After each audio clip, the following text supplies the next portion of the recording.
Hello, sports fans. Welcome in. It's Monday. Oh, yeah. This is the down and dirty. You ready to get down and dirty today? I hope so, because I am. Oh, man. I'm so excited, so fired up about the weekend, everything that went on.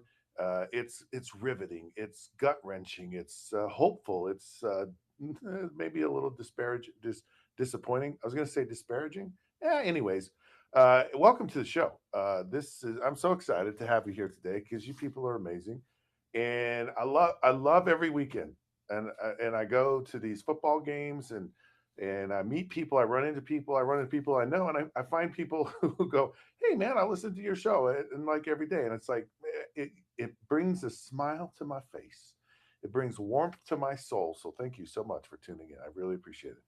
Do the technology thing, find us. ESPN 700 Sports app or .com, and you can get the show wherever you are. Now, I'm going to go down a really funny hole here for just a minute, because a rabbit hole here for just a minute, because I have a television screen on, and there's a word, and I think it's a funny word, and it has nothing, like zero, to do with today's show, like nothing. And I'm going off script here for just 1 second, but this word I think is just it's a weird word, and I'm gonna share it with you. It's called spatchcock, a turkey or anything. It's a form of cooking. Spatchcock, I think, it's kind of a cringy word. It makes me nervous even saying it, like extremely nervous. But it's apparently a way to cook like a chicken or a turkey, like you smoke it or you grill it or whatever you do. But it's a way of cooking. You kind of uh, debone basically most of the chicken or the turkey, and you kind of fillet it open. And anyways, it's a weird word. Okay, back to our program. I don't know, just it's amazing how minds work, and especially just so you know, your mind, you have thoughts like all the time throughout the day, right? And we all have them, and some of them are our thoughts just go, whew, they just kind of go in all these different directions, and you have there's a lot of research says, between 9 and 20,000 thoughts in a day. People who actually are more productive have fewer thoughts. People whose lives are in chaos, of course, have many more thoughts. Most of our thoughts are unproductive. Example, spatchcock. That has nothing to do, there's no relevance to that about anything. So let's get back to the program. Okay, a few things I want to cover in the beginning of the show, but man, I got such a fun show today. I just really hope you can tune in and catch all of it, because it's going to be fun. Of course, this past weekend in college football was a good weekend. In some ways, there were some things that happened that are helpful, and there's some things that happened that were hurtful. Of course, as we're relating to our beloved Utah Utes, I'm going to get into all that here in just a second, but they had just a phenomenal performance against Baylor. Utah kind of, who's your daddy? Utah and Baylor have played three times now in their long histories as institutions, and Utah's won all three games. It was just a lovely night for football in Waco, Texas, and a great night. A lot of explosive, big plays, both sides of the ball. You got some turnovers, you got some pick sixes, you got some explosive runs for Utah, and it was a big win and a good win, and when you have to win. It's funny how people perceive the win, because they're like, well, yeah, I guess you got to win by a lot. And some people said, well, they're not impressed enough. No one's ever impressed enough. And in fact, I think it depends on who you listen to, right, around the world, kind of their perception and their take of college football right now. So we've now started to have these college football playoff polls come out, and depending on what conference you care about, what team you care about, is how you spin it. And how you spin it is, in hopes that the committee will see it that way, because the committee, I think in all fairness to them, I think they really want to be as perfectly objective as they possibly can. I think there's a real concerted effort to get it right. And the trick is what do they weigh? Like what matters? Like is it that you blow out teams? Some conversation says, well, if you get to your team's conference championship game, are you going to be penalized because you lose? Which I think is a very good question, and I think there has to be some weight to that because on one side of it, it's like, hey, you got there. Now you could argue, well, yeah, but the way your conference is structured, you had to get there. You maybe might not be the second best team in your conference, but you got there, and you might have three losses or whatever. So like let's just take for example the Big 12. Um, BYU had a big win against TCU. They are a one-loss team, and they are going to place Texas Tech more than likely. I don't know if Cincinnati. I don't know how good Cincinnati is. You want to hope for that to happen, but uh, because at this point, if you're Utah, it's every man for himself. It's like so. We don't want everyone in the conference. Yeah, if we could get three teams in the playoffs, that's awesome. I'll just tell you that's not going to happen. It's not going to happen. They will not let it happen. They will put 4 or 5 teams from the SEC in before they'll put 3 teams from the Big 12. It ain't happening. Okay, I hate. That's the disappointing part about today. Alabama has 2 losses. I don't see Alabama losing another game this year, and Alabama just kind of they're going to be in. It's going to be hard to jump. So your likelihood is you got to have you have to have someone else lose. So we were hoping Oklahoma, Texas, Notre Dame, that gets you safely to 10, and you're in. And now Oklahoma went and did some stupid thing and they won at Alabama. And quite frankly, they looked pretty good. Defensively, they looked really good. And Alabama didn't look very good. And Alabama, quite frankly, really hadn't played anyone this year to look really good. So now Alabama, Alabama lost to Florida State at the beginning of the year. So now Alabama, because it's Alabama and because there's that SEC and it's biased and it's all that stuff, I don't think Alabama's that good, but they're going to be in the playoffs.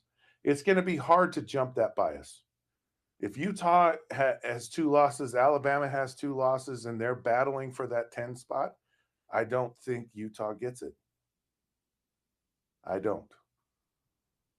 Now, if BYU loses in the conference championship or loses one of their last 2 games, they got to go to Cincinnati. It's not going to be a cakewalk.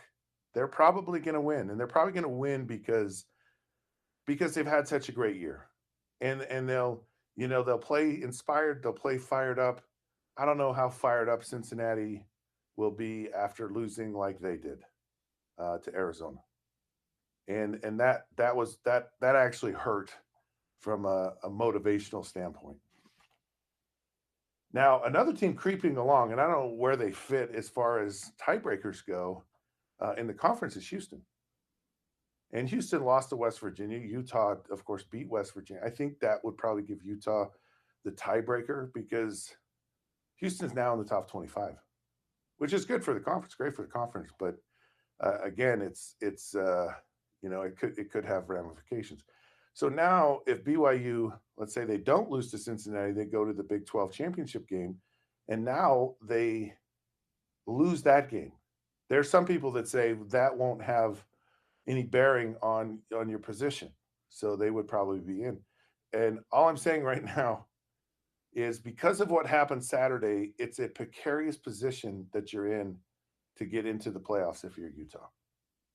It really is.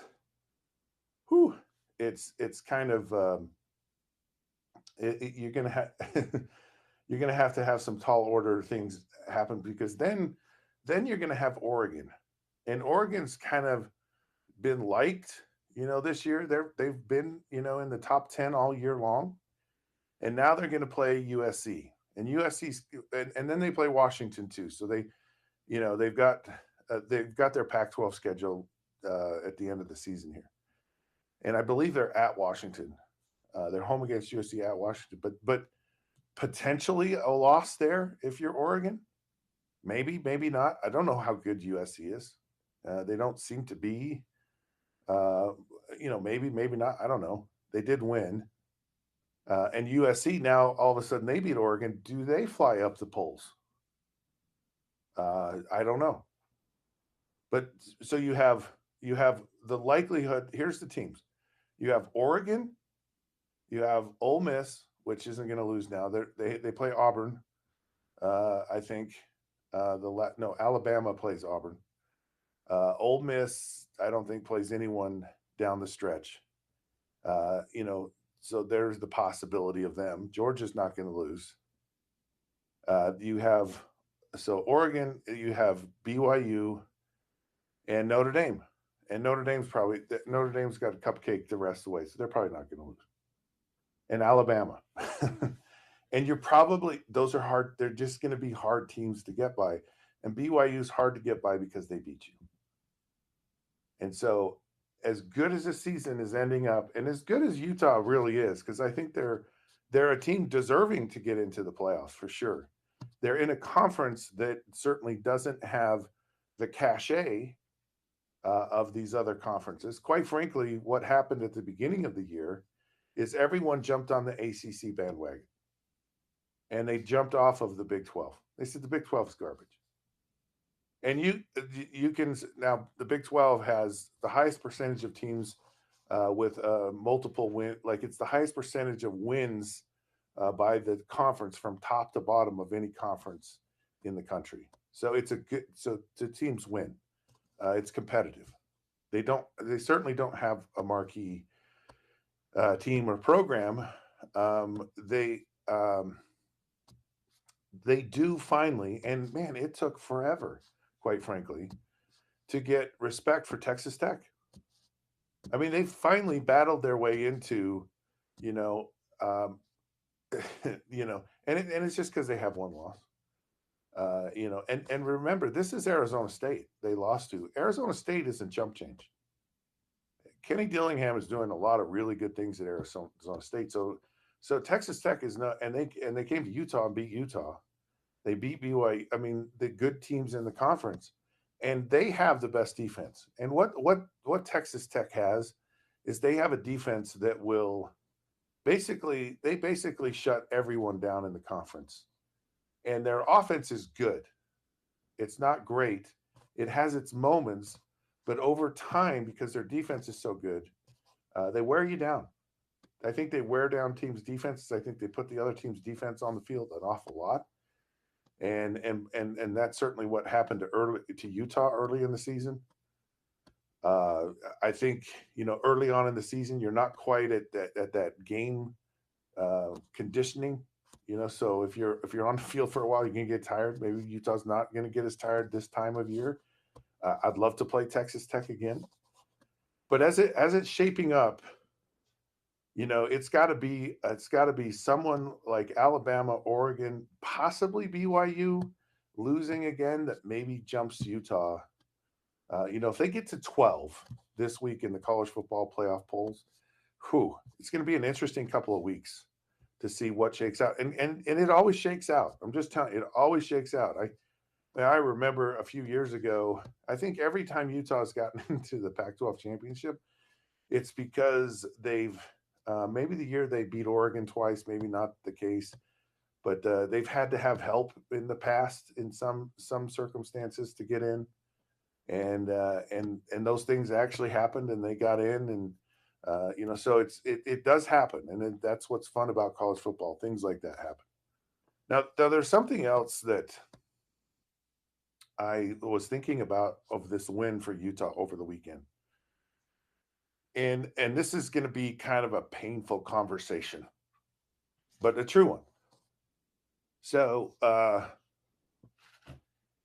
Utah has been really crippled by the injuries to its quarterback the last 3 years. not just Cam Rising for 2 years, but this year.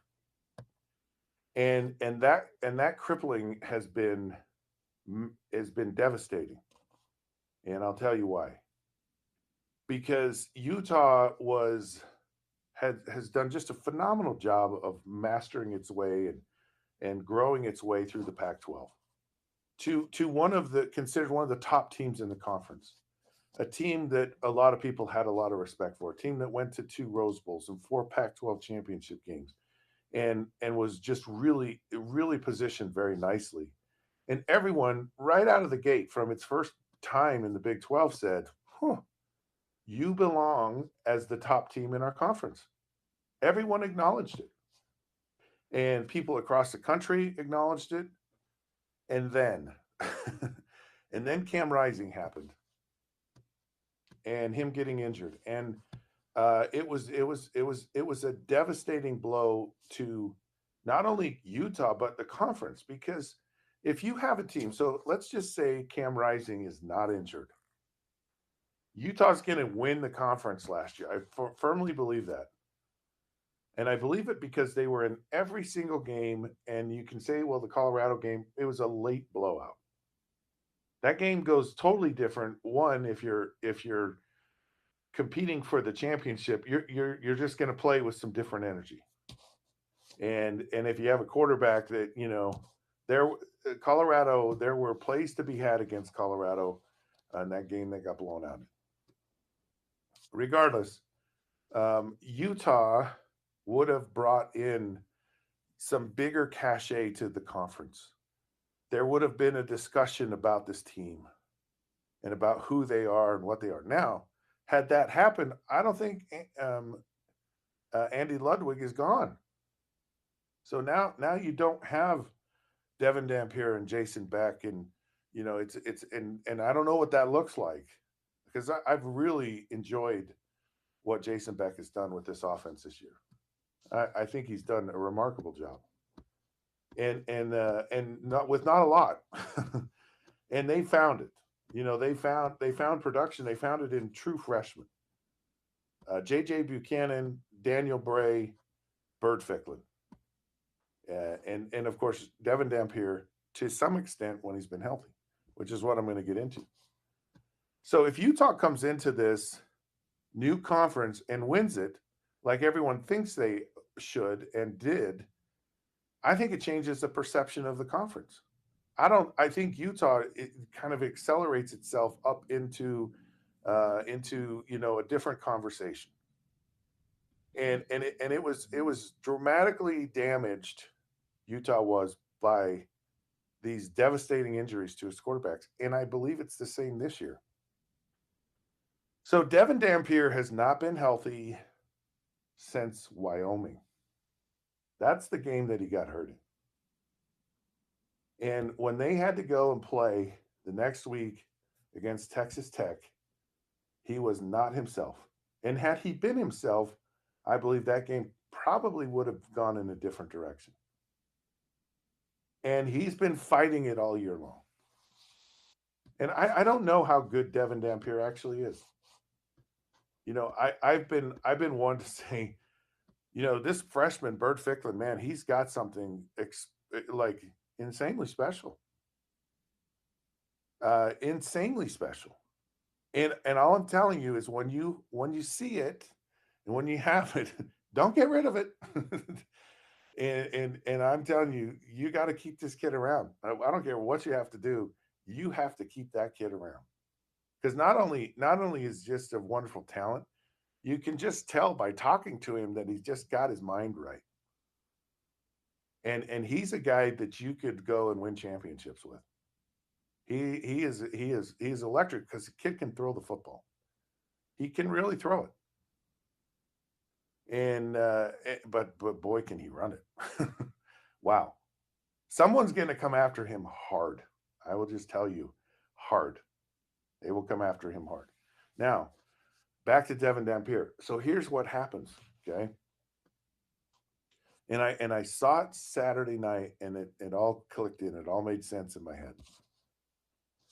When he can't run, or he's limited in running, and doesn't want to injure himself. He's kind of trying to protect himself. He's going to sit in the pocket and try to throw the ball. And knowing in his head, I can't run, he presses throwing the ball in the pocket. And almost to the point of, and that's where he starts making bad decisions. You think of the interception against BYU, and there was another interception, I want to say against, I think it might have been Cincinnati or another team, where it was just like he just, no matter what, I'm going to throw the football, and I know I'm just going to throw it, and I'm not going to throw it because I'm bad at reading this. I'm going to throw it because I can't run. I'm not healthy, and so it stays in the pocket too long, and that results in bad decisions. And that actually happened in the game Saturday. Now he did improve because he didn't throw it, but in the past he's thrown it, and it's been disastrous. And so it's hard for him to move out of the pocket because he's not 100%, and he's enough to go and play, but it's very very limiting. And you could see it on Saturday. And Coach Whittingham even alluded to it. Had they played a game 2 weeks ago and had not had the bye week, he wouldn't have played. So he's healthy enough to get out and play, but he's not healthy enough to be Devin Dampier. And why do I say it's hurt Utah? Because the two losses they have against BYU and Texas Tech might not have lost those games, or might not have lost one of those games, one of the two, had he been healthy at quarterback. And we would not be having a discussion right now. Utah would be a top 4 team in the country. They would be the Texas Tech. In fact, there would be a Texas Tech Utah, and here we're going to have this clash of maybe a 1 loss, or maybe a 2 1-loss teams, or maybe 2 undefeated teams, and you easily are going to have both those teams in the conference championship. But now you're really on the verge of not making the playoffs, and having to hope that all these things fall in your place. I mean, I never in a million years would have said Oklahoma's going to go to Alabama and beat them, because that would have really helped Utah. It would put you at 11, and still at 11, you're not quite there. And then something has to happen to BYU, and I wouldn't hold your breath on that one either, because there are 2 teams that are out right now in the rankings that will be there at the end, and we don't know who they are yet, but they're going to be, because they're automatic qualifying bids. So the quarterback situation for Utah, it's really hurt, and it's hurt this year. And this is not a knock on Devin Dampier at all. I'm not saying he's injured. He's an electric player. He's a player. He can do a lot of things, but he got to be healthy to do them. And he's not a guy that's going to sit in his strength is not his pocket passing. His strength is his ability to run, and it's scary. It's explosive. It's exciting, and it's his throwing off of the running game. That's where he can actually do something. He's not going to sit in the pocket. That doesn't exist. It's not his thing.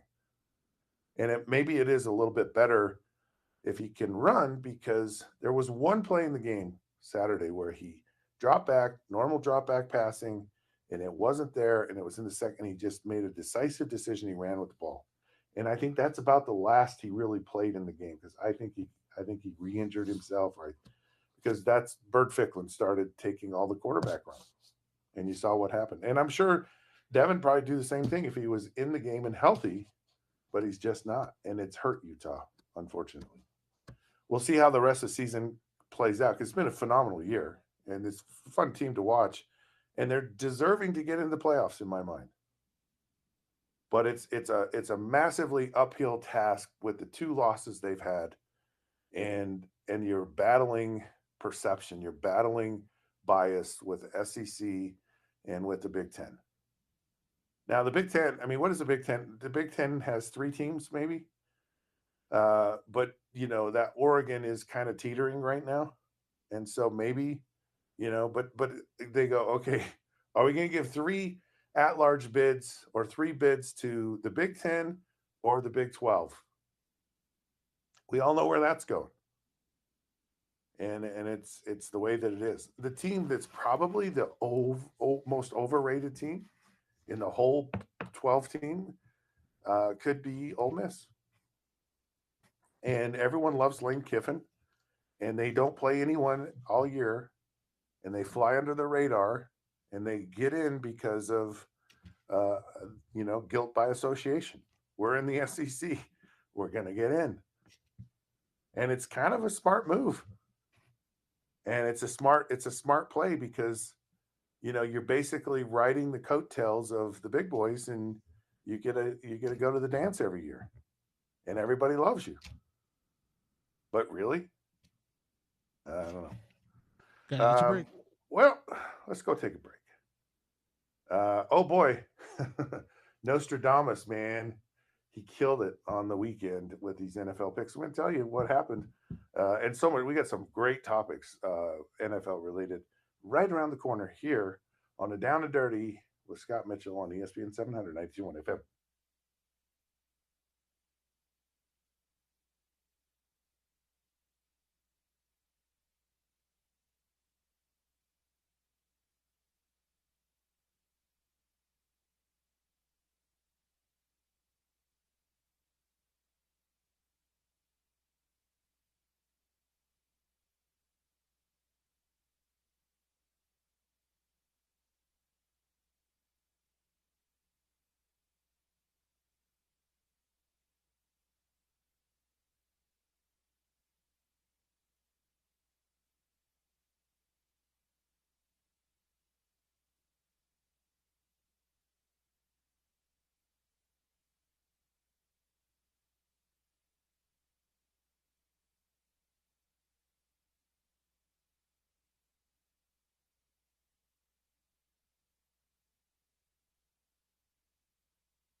Hello, sports fans. Welcome back. It is the Down and Dirty with Scott Mitchell here on ESPN 791 FM.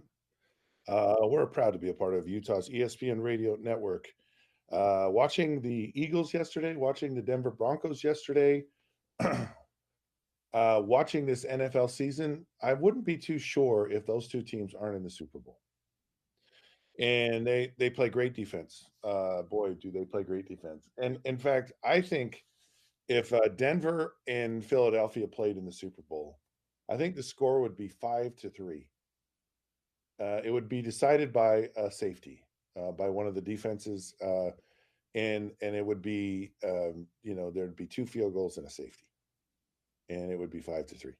And I don't know that people. It's funny how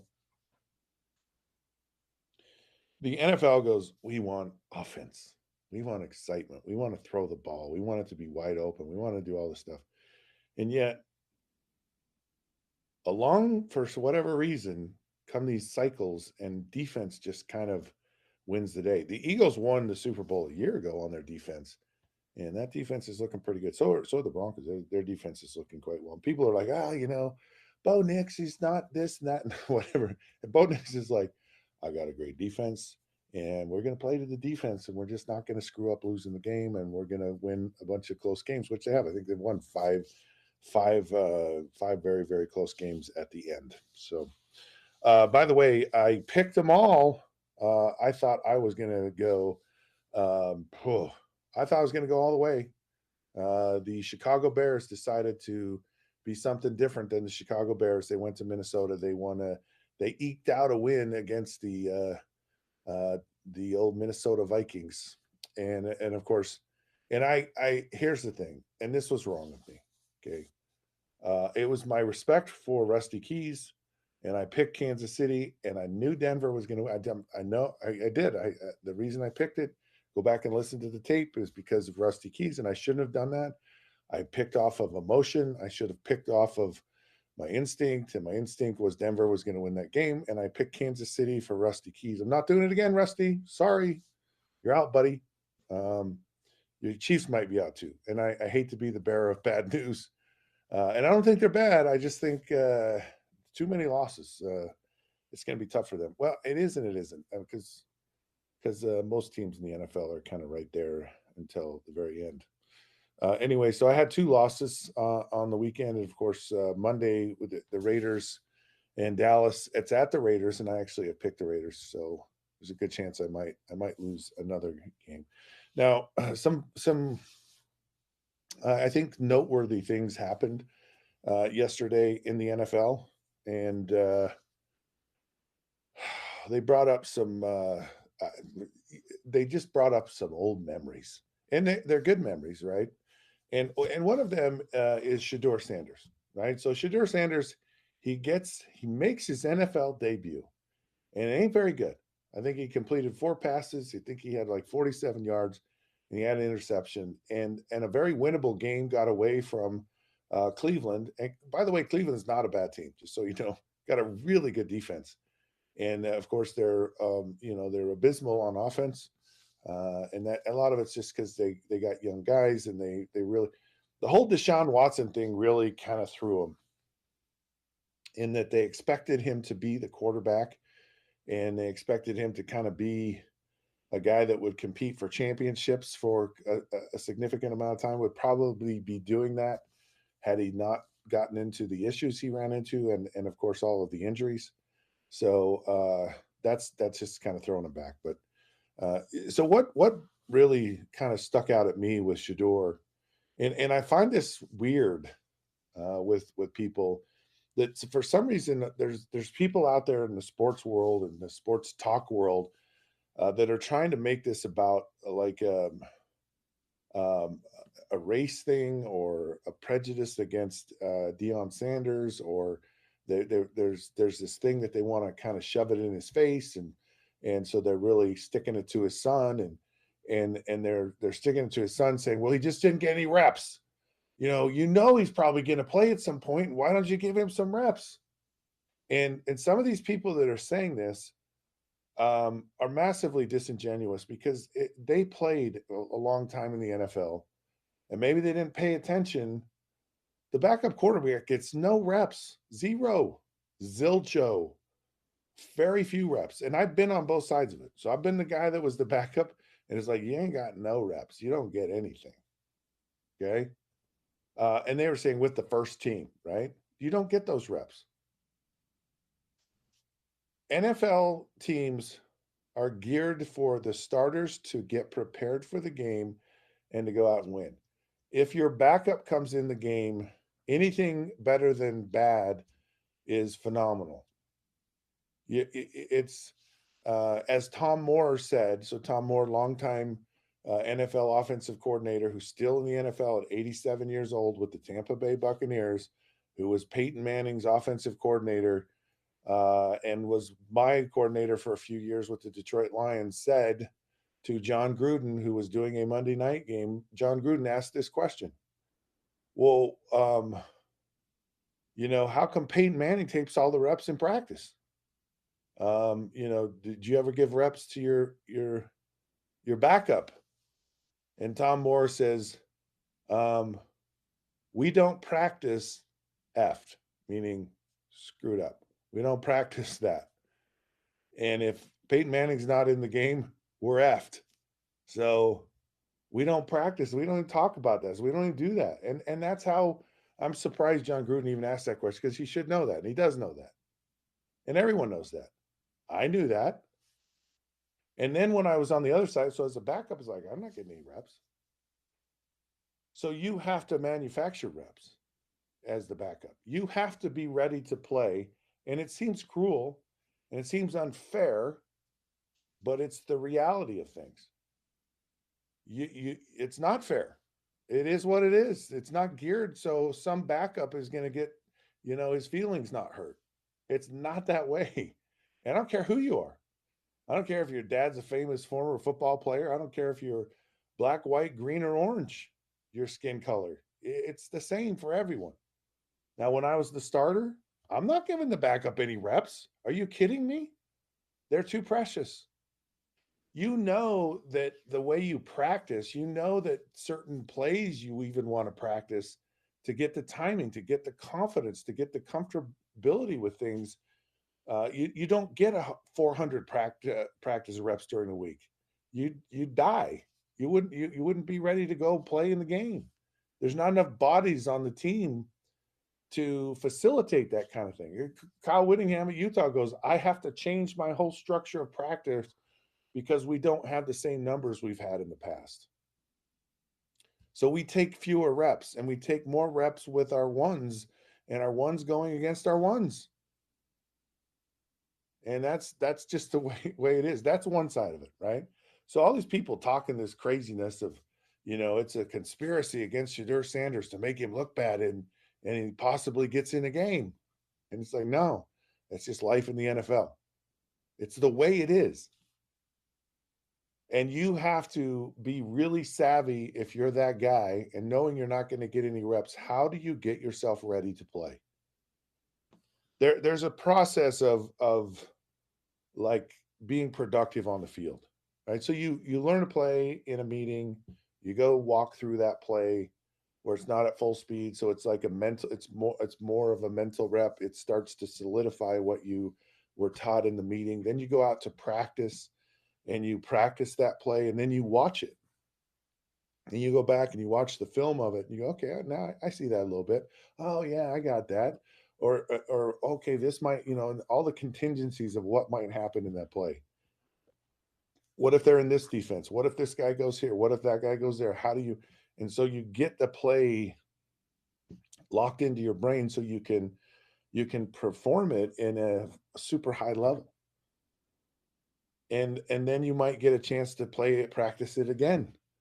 Maybe practice it 3 times during the week, and you watch the film of it, and then you spend hours in your mind studying all of this, okay, and you go over all this stuff so that when you step on the field, when that play shows up, you got it.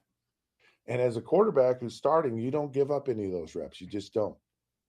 You might give up a running play where there's no thinking. Sorry, you just hand it off. Yeah, you give those reps all day long. I took more running game reps when I was with the Miami Dolphins backing up Dan Marino than I was a professional hand a guy, professional hand the ball off guy. But I wasn't I wasn't getting pass reps. No, ever. And I wasn't giving them up either when I got them. And there is part of preparing for the game. There's also the part of, hey, this is competitive. And if I don't do my job, they're going to put someone else in here. Why do I ever want to give that guy an opportunity to play? And every quarterback who's ever played in the NFL will tell you that. And this whole thing of, well, you should be a mentor to these young players. And I hate that. Like it's not a, there's not this, hey, let me put my armor. It's like we have to prepare to win every single week right now, right here today. This isn't college football. This isn't a preparatory league. It's you find ways to learn and develop when you get them. But the starter's job is to go out and execute and play at a high level. And if you want to watch and observe, great. But it's not your duty or responsibility. And I'll argue anyone all day long on that.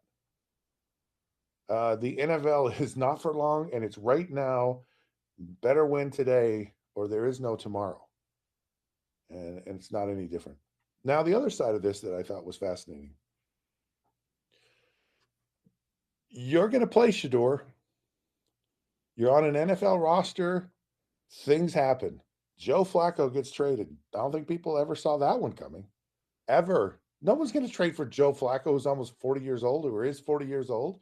That is not happening unless the Cincinnati Bengals are in your league.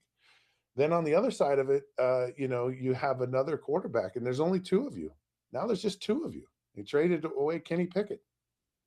So now there's a higher likelihood you're going to play. Maybe, maybe not. You don't know. But I'm just telling you, you're going to play. Everyone plays. And that's what I figured out early on in my career. I was behind Dan Marino, who never got hurt. And so it could be very easy to get complacent and say, I'm never getting in a game. And I would watch all the quarterbacks that were drafted my year. Every single one of them got to play, and early. Some of them their rookie years, a lot of them their rookie years, a lot of them, most of them by their second year. And all I kept telling myself was, you're going to play, you better be ready. And it always happens when you're least expecting it. I guarantee you, Shedeur Sanders didn't go into that game going, yeah, I'm going to be playing today. And then all of a sudden it's like, oh, you're in the game. And if you haven't prepared yourself mentally, if you haven't taken care of all these reps and got your mind right to go in and play, you're going to stink. You're going to be bad. And people are going to go, yeah, it's expected. But it's not going to keep you around the NFL very long because you got to produce. Eventually, you have to produce if you're ever going to play. And so that, for me, was brutally hard. My first 3 seasons in the NFL, every single game, 16 regular season games, countless playoff games. I know in my mind I was ready to play football, and I never got to play. And it's hard. It's disheartening, and in some ways you go, I'm just. But you have to every week prepare yourself. So that one time, because it will happen, and it did happen for me when I least expected it, and you better show up and you better play, or you're out. And that's the cruelness of the NFL. All right, we're going to be out right now, and we'll come back here in just a minute. But before we go, I got to tell you about my buddies at Weight Vision. In fact, I was talking to some people at the game, and they're just like, man, my eyes I can't see. I'm like, go check out Weight Vision. I'm just telling you, don't wait around any longer. They're amazing.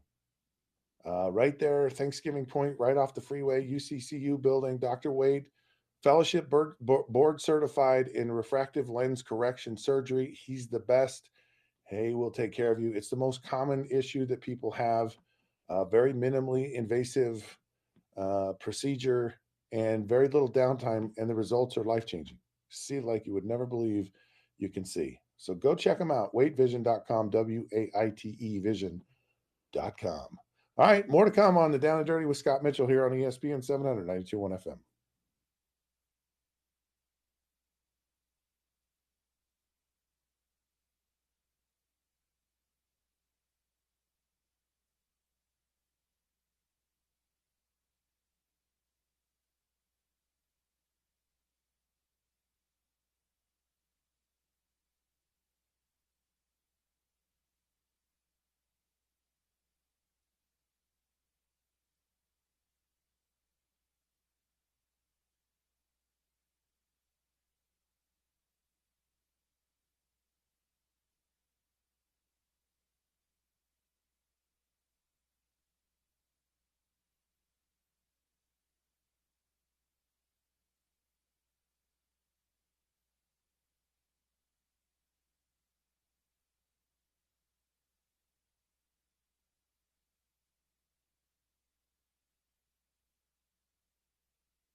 All right, we're coming back at 10:48. You'll have 6 minutes left.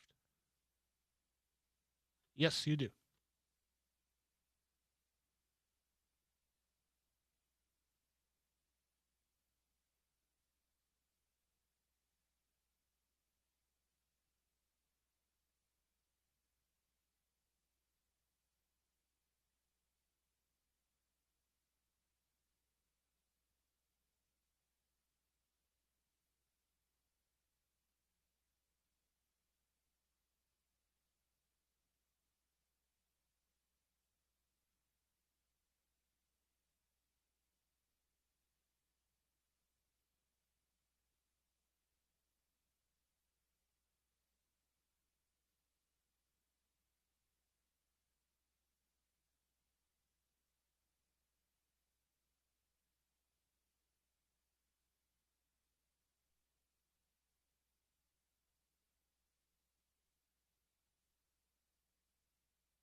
Sports fans, welcome back. Stand down and dirty here with Scott Mitchell. Boy, did we get down and dirty today. And I know it's a little bit painful about our youths, but it's reality. And some things have gone our way and some things haven't. And we're on the bubble. We're right there.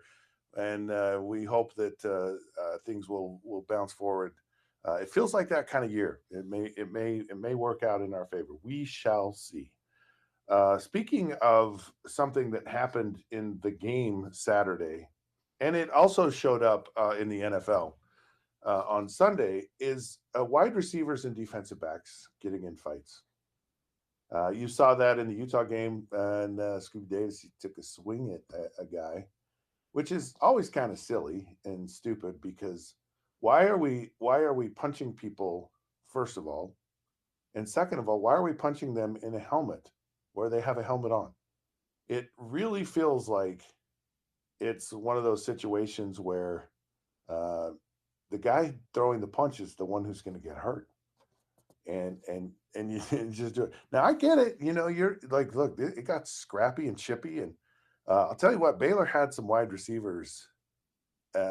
Pretty. I liked them. I liked them a lot, and they might have been the best receivers I think Utah's faced all year, quite frankly, because this secondary's been pretty good at shutting folks down. But Baylor got him a little bit. I mean, they had 400 yards passing. It was not a lot of significant yards passing, but nonetheless, they got him. Um, but the point I want to make is wide receivers and defensive backs. Uh, Look, I know that fighting, taking a punch, doing all of that stuff is like, yeah, um, you're going to get kicked out of a game. But I think they need to do a clause or an exception to the fighting rule. Okay. Wide receivers and defensive backs don't fight, they slap. All right. Those guys are the biggest yappers and talkers. And it's like a chihuahua. They got a big bark, but no bite. And that's kind of how they are. But they, it's not like what, like they just, they're whatever they hit, it's a slap. Okay, it's a slap. It's not a punch. It's not going to hurt anybody or anything. And it's like it just need to let it slide because it's an embarrassment, and it shouldn't even be deemed as fighting or taking a punch. And that's kind of the way it is. So I think, in fact, I'm going to petition for this that defensive backs, wide receivers, shall never, ever, this day forth and forever, be disqualified from a game for fighting because they don't fight. They talk a lot, and they talk better than I think anybody in the entire world. Now you get an award for that, absolutely, but they should not be disqualified. And of course, they are a little bit tongue in cheek here, but come on, defensive backs, really? Now here's another one. Draymond Green, like only this is the only person in the world who can do this. So Draymond, he gets fouled, and of course he's going to shoot free throws, and a fan is heckling him, and he's calling him Angel Reese. And the reason he's calling him Angel Reese is because Angel Reese has been known. She's a WNBA player. If you don't know who that is or what it is, and I'm not going to fault you if you don't. It's okay. There's not a quiz or a test on this, and you don't have to watch it. She has been known for shooting the ball so poorly that she gets all her rebounds. So she leads the league in rebounds by 400,000 because she's such a poor shooter. And that was kind of the comment to Draymond, right? And Draymond took exception to this, and like he was like it got him, and it got under his skin.